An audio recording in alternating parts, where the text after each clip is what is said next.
Test. So yeah, it looks like I'm good. Okay.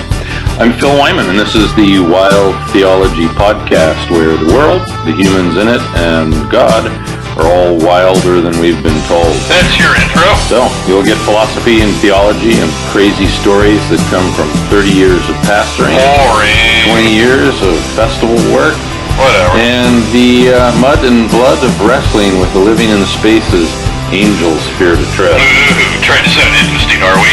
Oh. Yeah, you think you got something to say? Yes. Yeah, that's the problem, dimwit. Look, I'm a lot smarter than you think. Yeah, you tightened your shoes this morning. Whatever. We're Phil Wyman, and this is Wild Theology, where you get to argue with your own ideas. And lose. That's the point. You can support these podcasts at patreon.com/Phil Wyman, and I look forward to hearing from you there. This episode is called Love Big or Go Home, and it's part 1 about leaving home, which is the heart of mission. I pulled out onto the frozen driveway and onto the snow-lined streets. It was January, I think.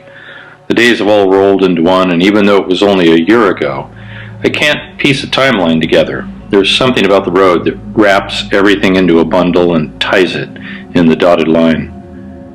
I felt a bit like Abraham on a journey. I was headed somewhere and I wasn't quite sure where. I'd sold all my goods, and what was left was in a small storage unit or in the vehicle with me. I did know I was headed south.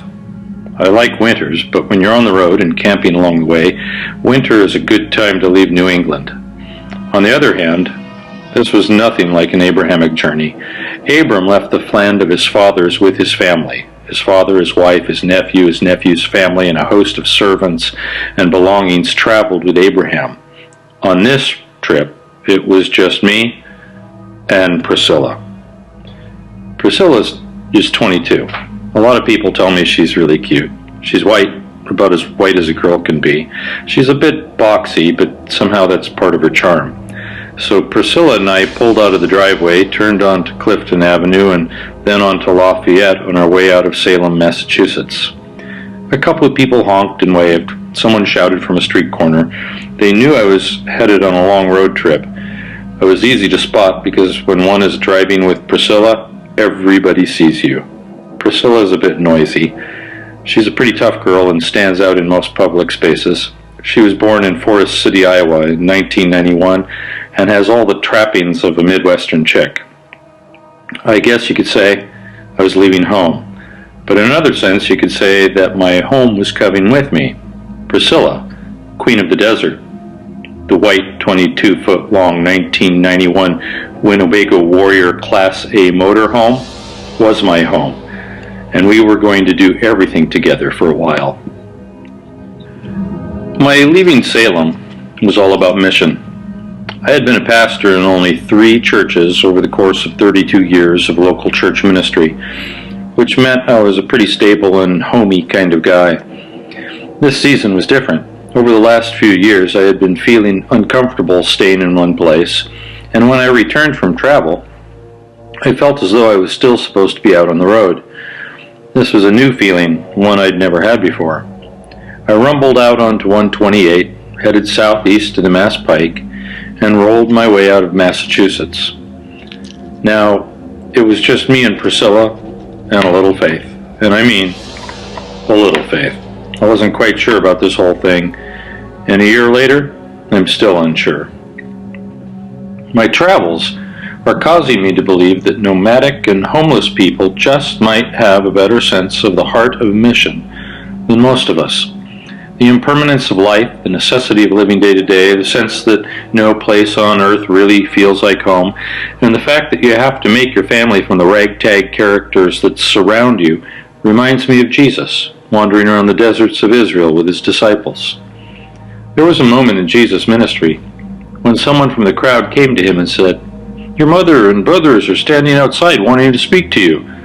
Jesus responded with a strange reply for someone we imagine as being the epitome of love itself. He said, quote, "Who is my mother, and who are my brothers?" Then Jesus glanced at his disciples. He probably thought about the hard journeys from town to town, getting caught in storms on a boat, and even being chased out of his local synagogue one time. He pointed at the motley crew of disciples that followed him and said, "Here are my mother and my brothers, for whoever does the will of my Father in heaven is my brother and sister and mother." I've spent a bit of time with homeless people.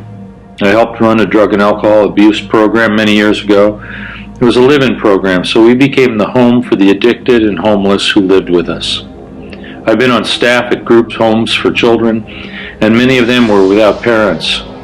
The doors of our church in Salem were open most of the time, and Salem's homeless population spent some of their days with us. My travels with Priscilla the motorhome would increase my experience among the homeless. I would meet a crack dealer living in a trailer in a state park in Mississippi. I hung out with dirty kids in Ocala, Florida, and talked about philosophy and God into the night. I met hippies on the road and retired full-time travelers who didn't have a place to call home. I shared my faith with them, but I'm not sure who gained the most from these experiences. I certainly have gained from meeting them, but who knows how much they've gained from meeting me. Is this the same kind of feeling that Jesus had when he spoke about the people he ministered among? Is it possible that even Jesus found that those he worked with gave him encouragement and hope and felt like family? It seems like a stretch to say that God incarnate gained something from those he served, but we find that Jesus marveled when he said, quote, "I have not found such great faith in Israel," unquote. In another place he remarked that his sustenance came from serving people. Quote, "My meat is to do the will of him that sent me," unquote. Was there something Jesus saw in people he ministered to that gave him both a sense of wonder and a type of fulfillment that might have been loosely similar to myself wondering if the homeless gained as much from me as I did from them? Jesus became homeless as part of his mission, and his homelessness was for our benefit. He was poor that we might be rich, so the Apostle Paul says. He traveled around to heal the sick and preach the good news of the kingdom. Yet there seems to be something even deeper about the nomadic nature of his mission. I've been having a sneaking suspicion that this nomadism informs our mission today and shows us how we ought to serve others. I think that leaving home just might be at the heart of mission. The Abrahamic story is no coincidence in human history. It's not simply a tale of a man with a wild faith who thinks he hears God tell him to leave home and travel someplace. Well, actually any place. The voice Abraham thinks he hears tells him to leave but doesn't give him any directions or the name of a destination. If Zig Ziglar's joking adage, "If you aim at nothing, you will hit it every time," is true, then Abram was destined for nowhere. This wasn't exactly a plan for success in the 21st century American business-oriented church world. I doubt it was considered a wise move in ancient times. But this strange man was destined to become the father of a nation, and beyond that, the father of 3 religious faiths.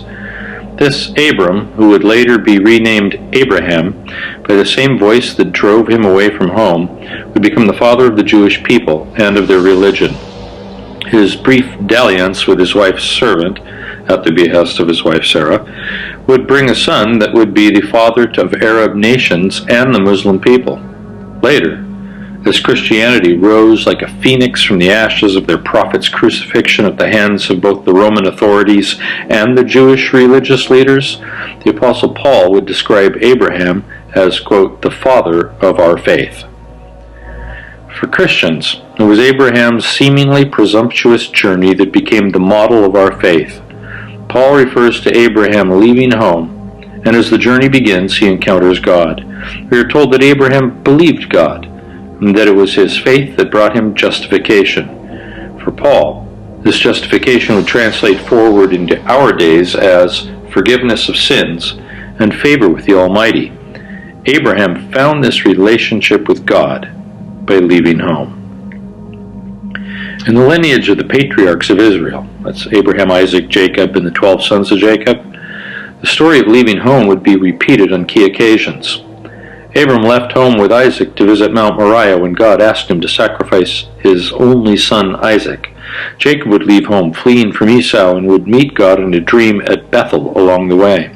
Jacob's sons would become jealous of their brother Joseph and sell him into slavery to the Egyptians. And being sent away from home, Joseph would rise from slavery and imprisonment to lead the nation of Egypt and deliver his own family and all the nations round about from famine. Leaving home, or being dragged or forced away from home, appears to have been a model of the patriarchs of our faith. It would take too long to cover the prophets and their examples of leaving home, fleeing home, or being dragged away into captivity from their homes, and the ways in which this has impacted the faith of the Jewish people and later of Christianity itself. We find this in Moses and the wilderness wanderings most prominently, and then it is seen on and off again through the history of the prophets of Israel. But for now, it will have to suffice to fast forward to the New Testament period. And again, here we discover the founding of our faith occurring in nomadic settings. The Messiah is born on the road. During a census which is being taken, Joseph and Mary are forced to travel to Bethlehem, and with no room in the inn, they find a place to stay with the animals. Jesus is born in Bethlehem, but as soon as they are able, Joseph is warned in a dream to flee to Egypt, because Herod has heard about the birth of the king of Israel and wants to kill the little king. After Herod's death, Joseph and Mary return to their home in Nazareth, and everything seems stable for Jesus. He melts into the fabric of society in a small town in northern Israel about 30 kilometers from the Sea of Galilee. But this stability would end the moment Jesus came to work in his capacity as Messiah. His initiation into the ministry happens at the hands of his crazy cousin who left home and has been eating bugs in remote parts of the Israeli desert. John the Baptist is more than a bit of a rogue. He's an outright madman in the eyes of most people, but they can't stay away. John's message of repentance draws the people from far and wide. The surrounding area packs up, leaves home, and spends some time in the wilderness along the Jordan River with John the Baptist. They respond to his message, and people are baptized by John for the remission of their sins. But John's message carries a more important theme than repentance. John warns the people that someone else is coming and that they need to prepare their hearts for him. The moment Jesus comes to see John and to be baptized by him along with all the other people, John realizes that his own cousin is the person he was speaking of. After the baptism, Jesus wanders out into the wilderness for 40 days, and in the Synoptic Gospels we read of his temptations. Following the temptations of Christ, he begins his journey across Israel, preaching the good news of the coming of the kingdom, and healing the sick, casting out devils, and performing a host of miracles. His 3 years of travel before his crucifixion, he would describe with these words, quote, "The Son of Man has nowhere to lay his head," unquote. John left home to give his message. The people of Israel left their homes to visit John in the wilderness and receive his message. And Jesus traveled to meet John and begin his ministry. At the baptism of Christ, the Spirit of God descends like a dove and lands upon Jesus. A voice speaks from heaven, quote, "This is my Son, in whom I am well pleased." And during the whole of his time spreading the good news, Jesus himself would be on the road and living as a homeless vagrant. All these things happened with people who have left their home, whether they had left for a day or had left for good. The gospel itself was birthed in the shadows of leaving home and appears to be a nomadic child. For some reason, in these stories, people had to go somewhere to find God. And though traveling can in no way be considered mandatory to the Christian faith, it nonetheless played a central role in the birth of Christianity. Our faith rests on the back of nomads. In the coming episodes, we'll look at the early church and its mission, and then we'll go into the first 6 centuries of the early days of Christianity, and if you think the stories have been weird so far, they only get weirder. So join me for Love Big or Go Home, a Theology of Mission. And you can support this podcast on patreon.com/Phil Wyman. Thanks.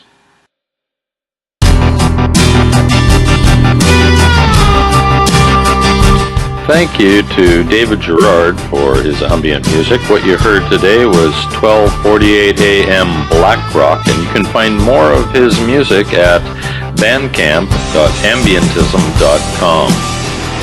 If you'd like to support this project, you can do so here on Patreon for as little as $1 a release, and at the most, that's $4 a month. Why on earth would anybody want to support us? Well, I think we're pretty cool, and maybe some people believe in what we're doing. Oh, come on, you believe that? Yeah. Don't you ever think you're just a little too weird for the average person? Yeah, sometimes.